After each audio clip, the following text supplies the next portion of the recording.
Environmental conservation. Here we will do a quick question and answer session before actually starting with the topic. Can you tell which factors affect the environment and how? Various human activities like rapid industrialization, inconsiderate use of natural resources affect the environment adversely. All these activities lead to a drastic change in the climatic patterns. Pollution and degradation of environment is also a result of all these detrimental activities. What would happen if the number of predators in the environment keep on increasing? If the number of predators in the environment keep on increasing, then the number of organisms on which predators feed will decrease, which will ultimately result in shortage of food to the predators. Environmental imbalance will also be observed, and the smooth functioning of the environment will be disturbed. If big industries are raised on the banks of rivers, then what will be its effect on the ecosystem of the river? Waste materials like acids, alkalis, toxic metals, oil, grease, dyes, pesticides, and sometimes even radioactive materials are the major wastes generated by the industries. If big industries are raised on the banks of rivers, then all the pollutants generated by the industries will be discharged into the rivers, which will lead to pollution of river water.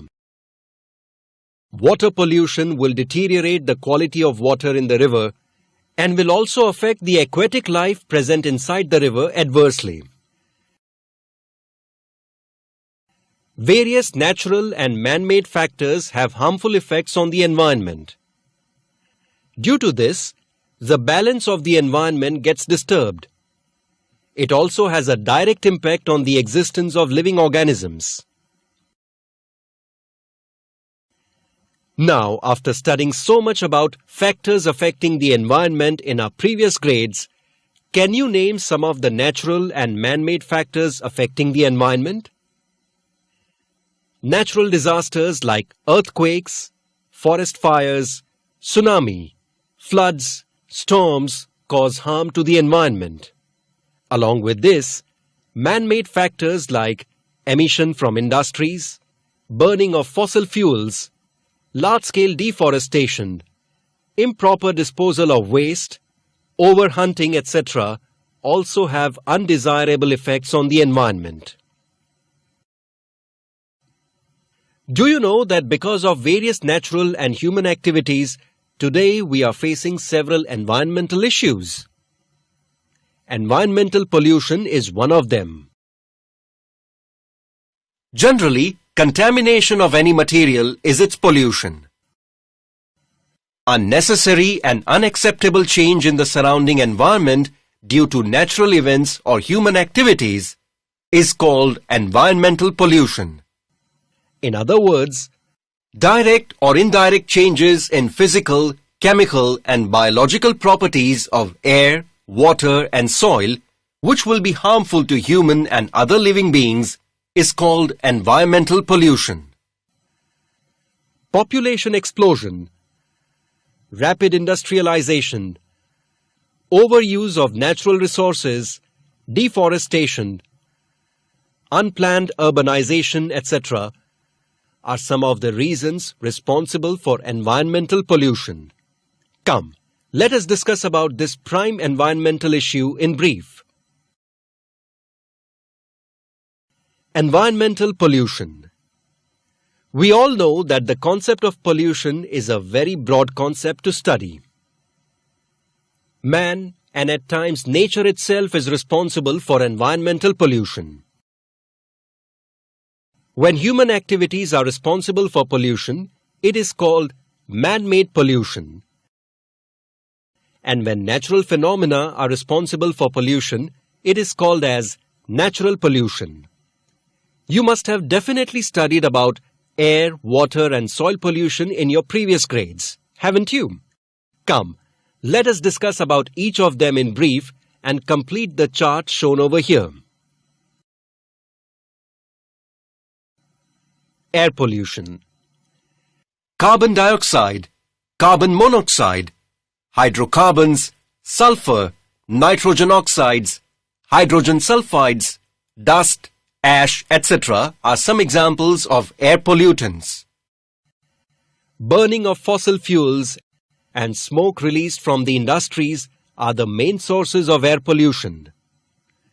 Natural calamities like volcanic eruption and forest fires also contribute to air pollution.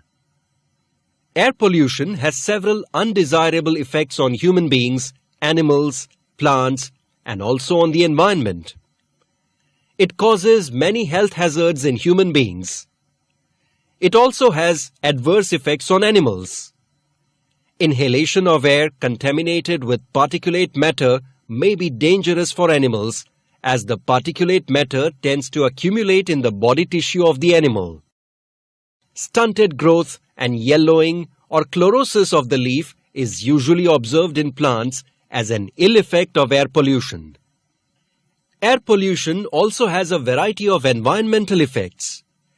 Acid rains, ozone layer depletion, and greenhouse effect are the major deteriorating effects of air pollution on the environment. Air pollution can be brought in check by following simple methods like using of LPG in our houses and CNG in our cars, using public transport, reducing the dependency on conventional sources of energy like fossil fuels, planting trees along the roadside and around industrial areas, creating awareness about air pollution, etc. Let us now move to the next type of pollution in the chart, that is, water pollution. Toxic metals, organic wastes like manures, fertilizers, pesticides, various microorganisms, etc. are some of the examples of water pollutants. Industrial wastes, domestic wastes, chemicals discharged from industries, agricultural wastes are the main sources of water pollution. Water pollution poses a serious threat to human health. Waterborne diseases and many disorders are caused due to consumption of polluted water. Water pollution also has several undesirable effects on aquatic life. It leads to reduction in the number of aquatic plants and animals due to the destruction of their natural habitat. Measures like installation of sewage treatment plants, treatment of industrial effluents before their discharge into the water bodies, reuse of treated water, encouragement of organic farming, and social awareness regarding water pollution should be undertaken to control water pollution. Now, let us fill the column of soil pollution. Remains of chemical fertilizers, non-biodegradable wastes are some components that lead to soil pollution. Industrial wastes, agricultural wastes, plastic wastes are some of the sources of soil pollution. Soil pollution is responsible for soil erosion and making the soil infertile. It is also responsible for stunted plant growth due to nutrient deficiency. The problem of soil pollution can be controlled by implementing measures like use of organic fertilizers instead of chemical fertilizers. Avoid overuse of fertilizers and pesticides, treatment of industrial effluents before its discharge, etc. Do you know? Radioactive pollution. Radioactive pollution can be of two types, natural and man-made.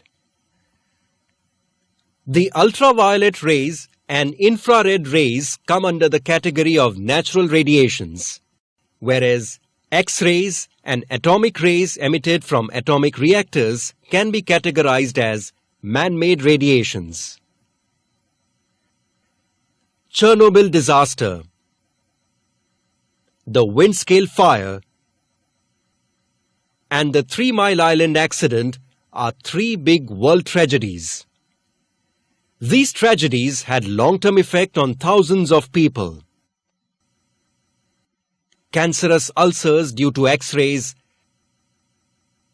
destruction of body tissues, genetic mutations, vision problems are some of the effects of radioactive pollution.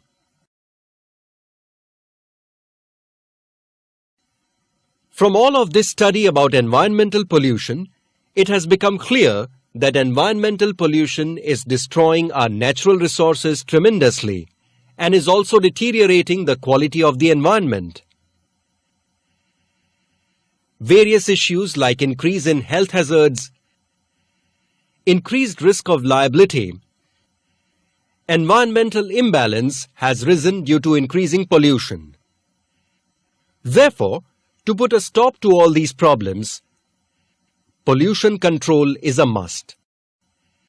As a responsible citizen, we must take all the possible measures to control pollution at our level and spread awareness among people regarding it. After this brief description about environmental conservation, let us now focus on to study more about why we need to conserve our environment. Need for environmental conservation. We know that our environment is degrading day by day. Here, a chart is given with 2 reasons mentioned about why we need to conserve our environment. Can you think of any other reasons? We need to conserve our environment to preserve our natural resources, to sustain and flourish our biodiversity, to improve the environmental quality, and to provide healthy environment to our future generations.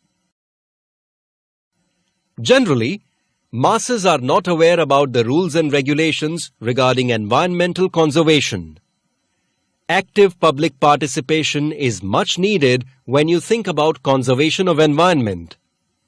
We can find solutions on various environmental issues if and only if environmental protection and conservation becomes an effective mass movement. Therefore, it is essential that right from an early age, morals like love, positive attitude, awareness and education about environment should be inculcated in children. Then only we will be able to develop a future generation which is more vigilant about environmental protection and conservation. From all this, we learn that creating public awareness by means of education is very important.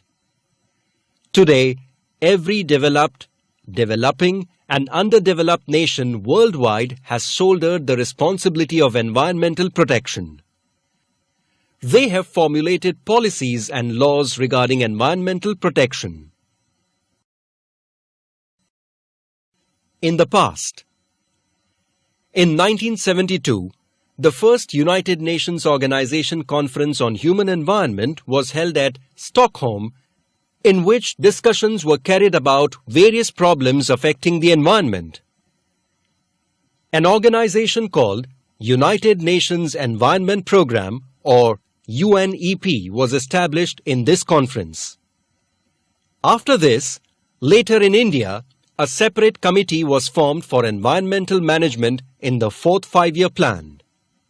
From 1985, the Ministry of Environment and Forestry is working on management, promotion and awareness about various environment and forestry-related programs. The movement of environmental conservation should not only be confined to various environmental organizations, but should be considered as a social movement where we all can contribute for nurturing and protecting our Mother Earth. Why? Come, let us proceed to the next part of the chapter to get the answer for this why. Environmental conservation, our social responsibility. The relationship between the environment and man is right from the existence of man. Many years after Earth was formed, humans evolved on this planet. By using his intelligence, memory, and imagination power, man has created his importance and dominance on Earth. He has used all the resources made available to him by nature. By his act, he has exhausted the maximum resources for his benefit and disturbed the natural environment, which has given rise to innumerable environmental problems. Thus, from this, it is very clear that humans play an important role in maintaining the balance of the environment. If man is responsible for environmental imbalance, then it is his duty to protect and conserve nature. Many times, our activities have harmful effects on the environment, but we are not even aware of it and unknowingly contribute to the devastation of our environment. See these butterflies. They are so amazingly beautiful, na? Hey, but do you know that these small beautiful creatures also play an important role in maintaining environmental balance? Butterflies are indicators of a healthy environment and healthy ecosystem. They are effective pollinators. They help to induce genetic variation in plant species and thus contribute in maintaining environmental balance. Butterflies also provide food for other organisms, which helps to maintain the balance of the environment. Do you know acts related to environmental conservation? Forest Conservation Act 1980. According to this act, for the protection of forests, laws have been enacted to prohibit the use of area under the forest for any other purposes. For instance, it is mandatory to take an approval from the central government before starting any mining work in the area that comes under reserved forest. If this law is violated, the violators are sentenced to 15 days of imprisonment. Environment Conservation Act 1986. The Environment Conservation Act came into force to control pollution and take strict action on the person or organization that causes harm to the environment. According to this act, none of the industrial setups are allowed to emit hazardous pollutants in the air beyond the given emission standards. If this act is violated, the violators can be sentenced to 5 years of imprisonment or have to pay a financial penalty of about 1 lakh rupees. For the enforcement and implementation of environmental rules and regulation, the National Green Tribunal Act was established in 2010. Along with Forest Conservation Act and Environment Conservation Act, our government has also formulated acts like Sound Pollution Rules and Control Act in the year 2000, Biomedical Waste Handling and Management Act in 1998, and E-Waste Handling and Management Act in 2011. Are you curious to know about these acts? Just visit the internet and you can find ample information about these acts. Always remember, as per the Wildlife Protection Act 1972, Section 49A, trafficking of rare animals is totally banned. Section 49B, use of goods made from skin and body parts of wild animals is banned. Section 49C, if a dealer has ample stock of items made from body parts of rare animals, then it becomes mandatory for him to inform about this to the authorized officer. Extraordinary story of an ordinary man. Jadhav Molai Payang was born in nomadic tribal community in Assam in 1963. He started working as a forest worker at the age of 16. A number of snakes were found dead due to the floods in the river Brahmaputra that flowed near the village. That is when, as a rescue, the Social Forestry Division planted 20 bamboo plants in that area. Molai was one of the workers appointed to take care of those plants by the department. Even after the project, he continued his work and not only looked after the plants, but continued to plant more trees on his own, and with this effect, he transformed a 1,360-acre area of no-tree land into a forest reserve. This forest still exists at Kokila Mutt in Jorha, Assam, after 30 years of continuous efforts by Molai.